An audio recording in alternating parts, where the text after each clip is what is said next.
नमस्कार. मी भाऊ तोरसेकर. तुम्ही बघत आहात प्रतिपक्ष. मित्रांनो, अजूनही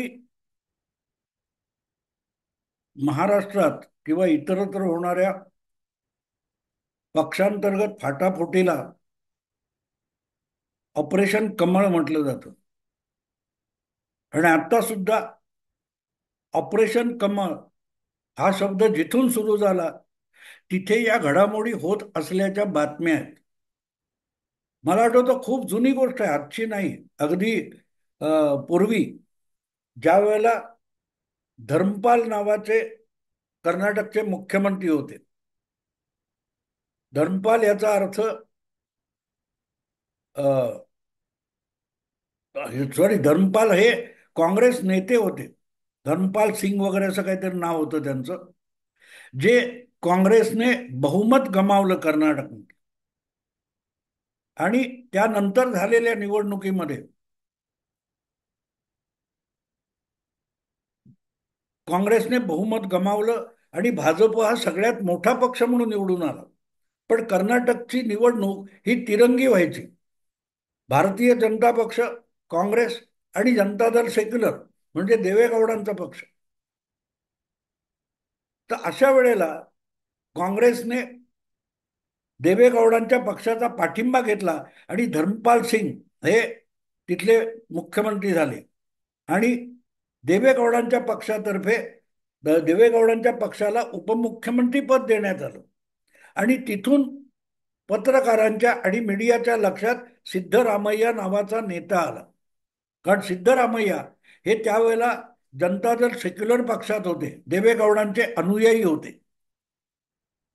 पण लवकरच भारतीय जनता पक्षाने असे डावपेच खेळले की आपण सगळ्यात मोठा पक्ष असून सुद्धा आपल्याला विरोधी पक्षात बसायला लागतं. तर आपण जनता दल सेक्युलरच्या पाठिंब्याने सरकार बनवू शकतो किंवा काँग्रेसचं सरकार पाडू शकतो. ही गोष्ट लक्षात आल्यानंतर कर्नाटकामध्ये जे काय राजकारण डावपेचात्मक खेळून धर्मपाल सरकार पाडण्यात आलं, त्याला ऑपरेशन कमळ असं नाव दिलं गेलं. अर्थात हे ऑपरेशन कमळ वगैरे हा उगाच बागुलबुवा आहे. कुठल्या तरी त्या काळात कुठल्या तरी एका माध्यमाला मुलाखत देताना भाजपचे दिल्लीतले ज्येष्ठ नेते अरुण जेटली, जे पुढे अर्थमंत्री वगैरे झाले, आता दिवंगत आहेत ते, तर जेटली यांनी तो शब्द वापरला की आम्ही कर्नाटकमध्ये ऑपरेशन कमल केलं. म्हणजे काय केलं? तर देवेगौडांच्या वतीने सिद्धरामय्या हे उपमुख्यमंत्री आणि धर्मपाल सिंग हे मुख्यमंत्री होते. तर तिथे देवेगौडांचे धाकटे पुत्र कुमारस्वामी यांना भाजपने फूस लावली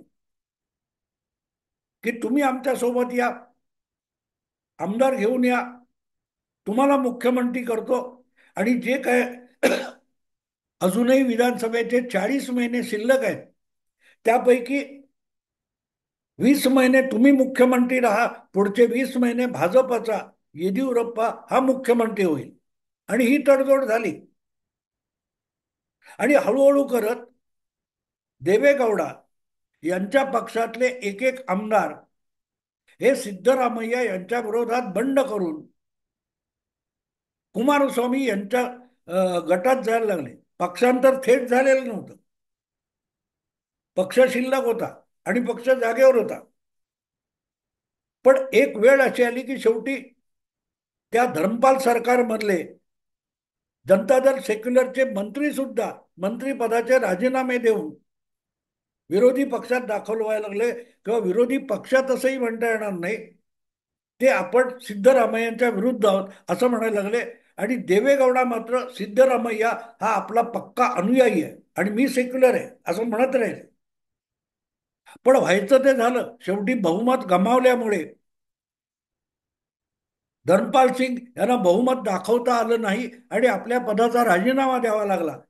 तेव्हा भाजपच्या पाठिंब्याने कुमारस्वामी हे मुख्यमंत्री झाले. फक्त एकटे जनता दल सेक्युलरमध्ये आमदार उरले, त्यांचं नाव होतं सिद्धरामय्या. पुढे 20 महिने कुमारस्वामी मुख्यमंत्री होते आणि आपल्या मुख्यमंत्र्याला 20 महिन्याच्या पुढे चालू ठेवा हे सांगायला देवेगौडा हे अडवाणी आणि वाजपेयी यांच्या घराच्या पायऱ्या झिजवत होते. पण ते झालं नाही आणि भाजपने सांगितलं की तुला राजीनामा द्यायला पाहिजे. आणि मग 20 महिन्यानंतर कुमारस्वामी बाजूला झाले आणि दोन्ही पक्षांच्या पाठिंब्याने येदियुरप्पा पहिल्यांदा मुख्यमंत्री झाले कर्नाटकचे.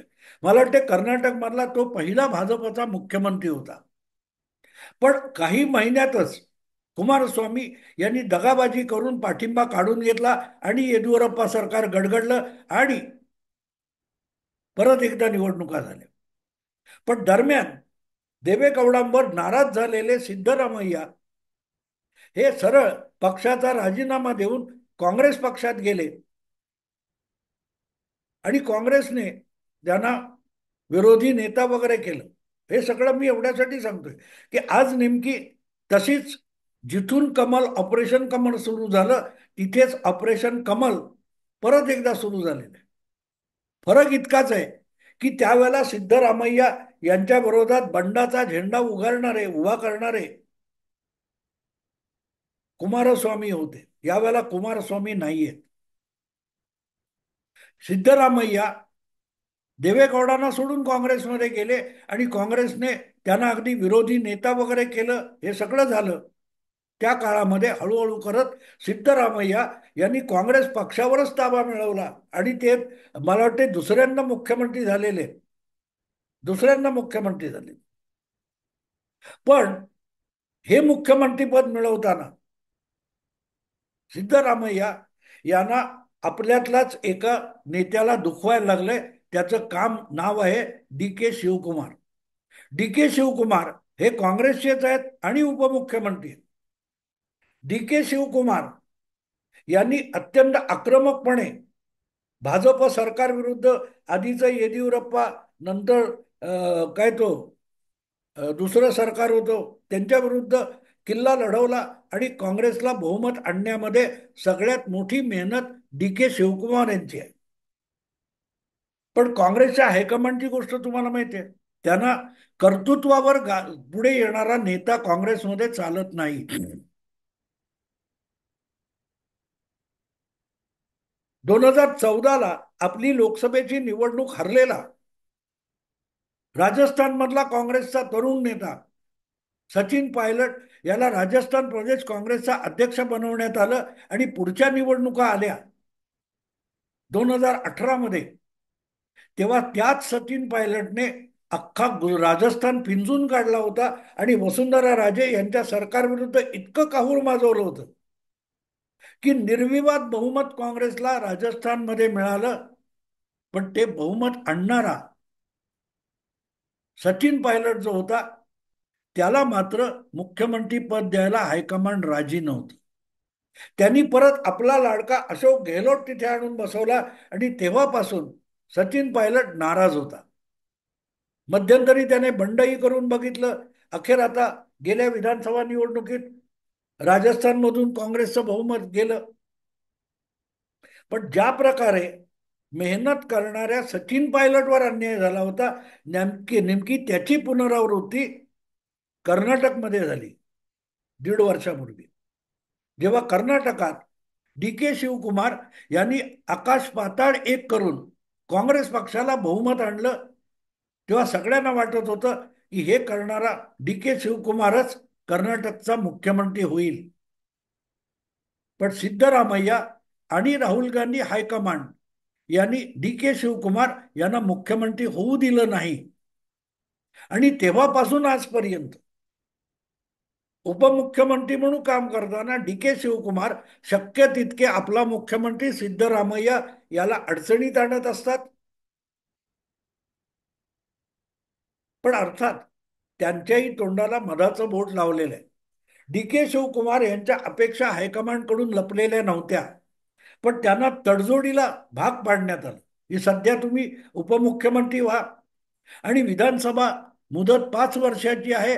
पहिली 2.5 वर्ष सिद्धरामय्या मुख्यमंत्री राहतील आणि पुढची 2.5 वर्ष डी. के. शिवकुमार हे मुख्यमंत्री होतील. पण हळूहळू करत आता जवळजवळ 1.5 वर्षाचा काळ गेलाय. 1.5 वर्ष काय 2 वर्षाचा काळ होत आला. पुढच्या येत्या डिसेंबरमध्ये कर्नाटकच्या विधानसभेची 2.5 वर्षाची मुदत संपेल आणि त्यानंतर आपल्याला मुख्यमंत्री पद मिळालं पाहिजे. यासाठी डी के शिवकुमार गेली दीड पावणे 2 वर्ष आकाश पाताळ एक करून प्रयत्न करतायत. पण दुसरीकडे सिद्धरामय्या सुद्धा मिळालेलं मुख्यमंत्री पद सोडण्याच्या मनस्थितीत नाहीये. आणि म्हणून कितीही चर्चा झाल्या, कितीही वाद झाले, कितीही कुरापती झाल्या, तरी सिद्धरामय्या ठणकावून सांगत असतात की मीच 5 वर्षासाठी मुख्यमंत्री आहे, मला कोणी मुख्यमंत्री पदावरून खाली खेचू शकत नाही. सिद्धरामय्या जेव्हा असं बोलतात तेव्हा त्यांचा रोख सरळ सरळ डी के शिवकुमारकडे असतो. आणि अशा शिवकुमारला हळूहळू करत अमित शहानी आपल्या पंखाखाली घेतल्याच्या बातम्या आलेल्या आहेत. आलेल्या आहेत. अर्थात शिवकुमार यांनी थेट आता भाजपसोबत जायचं असा काही निर्णय अजून घेतलेला नाही. पण जर आपल्याला या वर्षाच्या 2025च्या अखेरीपर्यंत मुख्यमंत्री पदावर काँग्रेसने बसवलं नाही तर वेगळी वाट चोखाळण्याच्या तयारीत डी के शिवकुमार आहेत. आणि त्याचे सिग्नल द्यायला सुद्धा त्यांनी सुरुवात केलेली. काँग्रेस पक्षाने मध्यंतरी झालेल्या प्रयागराजच्या महाकुंभमेळ्यावर सडकून टीका केलेली असली आणि त्याविषयी नाराजी दाखवलेली असली तरी डी के शिवकुमार मात्र स्वतः प्रयागराजला गेले, गंगेत स्नान केलं आणि मोठ्या अभिमानाने आपण कसे हिंदू आहोत, पक्षात कुठल्याही असलो तरी मी पक्का हिंदू आहे, जन्माने हिंदू आहे आणि मरणार सुद्धा हिंदू म्हणूनच, असं ठणकावून सांगत डी के शिवकुमार यांनी आपल्या कुंभमेळा स्नानाचा गाजावाजा होऊ दिला. सिग्नल कुठून असतो मित्रांनो? पत्रकारांनी जेव्हा त्यांना विचारलं की काँग्रेसला कुंभमेळा पसंत नाही, सोनिया गांधी किंवा राहुल गांधी सुद्धा तिकडे फिरकले नाहीत, तेव्हा डी के शिवकुमार यांनी दिलेलं एक उत्तर फार महत्वाचं आहे. ते म्हणाले मी हिंदू आहे आणि कुंभमेळ्याला जाणं, प्रयागराजला जाणं हा हिंदू संस्कृतीचा भाग आहे म्हणून मी इथे आलो आणि सगळे सोपस्कार पूर्ण केलेले आहेत. सोनिया गांधी आल्या नाहीत कारण सोनिया गांधी हिंदू नाहीत, त्या ख्रिश्चन आहेत. डी के शिवकुमार कर्नाटकचे काँग्रेसचे उपमुख्यमंत्री, सोनिया गांधी आल्या नाही तर त्यांना पसंत नाही एवढं म्हणून गप्प बसू शकले असते, पण त्यांनी सोनिया गांधी या हिंदू नाहीत, सोनिया गांधी या ख्रिश्चन आहेत आणि त्यामुळे हिंदू धर्मश्रद्धांविषयी त्यांचा अलिप्तपणा ठळकपणे सांगण्याचा जो प्रयत्न केलाय तो सगळ्यात मोठा संकेत आहे की डी के शिवकुमार हे हळूहळू करत काँग्रेसपासून दुरावत आहेत. विषय तेवढाच नाही, आणखी कुठच्या तरी एका निमित्ताने कुठल्या तरी एका मोठ्या महंताची भेट घेऊन त्याचे आशीर्वाद सुद्धा शिवकुमार यांनी घेतले आणि तो महंत हा भाजपचा निकटवर्तीय मानला जातो. नुसता साधू संत महंत नाही, पण जो भाजपच्या जवळचा आहे त्याच्याकडे जाणं, त्याचे आशीर्वाद घेणं हे सुद्धा राजकारणात भयंकर सूचक असतं. विषय तितकाच नाही, अचानक अशाच कुठल्या तरी एका कार्यक्रमाच्या किंवा प्रसंगाच्या निमित्ताने अमित शहा आणि डी के शिवकुमार यांची भेट सुद्धा झालेली आहे. आणि हे सगळे संकेत जेव्हा आपण जवळ करतो आणि त्याला सिद्धरामय्या विरुद्ध शिवकुमार यांच्यातला जो झगडा चालू आहे, धुसफूस चालू आहे, ती जोडून बघतो तेव्हा मग त्या चिखलामध्ये कमळ उगवताना दिसतं. जे काय चाललंय शिवकुमारकडे किंवा शिवकुमार जे जे काही करतायत हे काँग्रेस सोडण्याची पूर्वतयारी असू शकते, असेच हे सगळे संकेत आपल्याला सांगतात. आणि म्हणून मी त्या विषयाला शीर्षक दिलंय की अमित शहांना कर्नाटकचा एकनाथ शिंदे सापडला. एकनाथ शिंदे उठले अचानक सुरतला गेले आणि गुवाहाटीला गेले असं झालं नाही. त्याच्या आधी भाजपच्या काही नेत्यांची आणि अगदी अमित शहांची त्यांच्या भेटीगाठी झालेल्या होत्या. गुवाहाटीच्या एका आपल्या आमदार पाठीराख यांच्या बैठकीत त्यांनी सांगितलं, अरे आपण कशाला घाबरायचं, आपल्या मागे महाशक्ती आहे. ती महाशक्ती म्हणजेच अमित शहा असतात. आणि ज्या प्रकारे डी के शिवकुमार सध्या वागतायत, बोलतायत, ते बघितलं की लक्षात येतं की कर्नाटक मधलं काँग्रेस सरकार जे आहे हे डिसेंबर पर्यंत चालू शकेल याची खात्री देता येते. पण डिसेंबर नंतर जर मुख्यमंत्री बदलला नाही तर कर्नाटक मधली काँग्रेसची सत्ता धोक्यात आहे, इतकाच त्या सिग्नलचा अर्थ लागू शकतो. काँग्रेस गोटातून पण याची थोडीशी काय म्हणतात ती चाहूल आलेली आहे. कदाचित डी के शिवकुमार यांना शांत करण्यासाठी, समजावण्यासाठी, समजूत घालण्यासाठी केलेला तो प्रयत्न असू शकतो. कर्नाटकचे माजी मुख्यमंत्री आणि काँग्रेसचे ज्येष्ठ नेते वीरप्पा मोईली यांनी एक असं विधान केलंय की आता डिसेंबरमध्ये डी के शिवकुमार यांना मुख्यमंत्री होण्यापासून कोणही रोखू शकत नाही. कोण रोखणार आहे? तुमच्या पक्षाचा नेता आहे, तुमच्या पक्षाने त्याला मुख्यमंत्री पदी बसवायचं ठरवलं तर राज्यपाल अडवू शकत नाहीत, भाजप अडवू शकत नाही. कोण अडवणार आहे? अडवण्यासारखा माणूस कोणी असेल तर तोही अडवू शकणार नाही, असंच वीरप्पा मोईली यांना सूचित करायचं असू शकतं.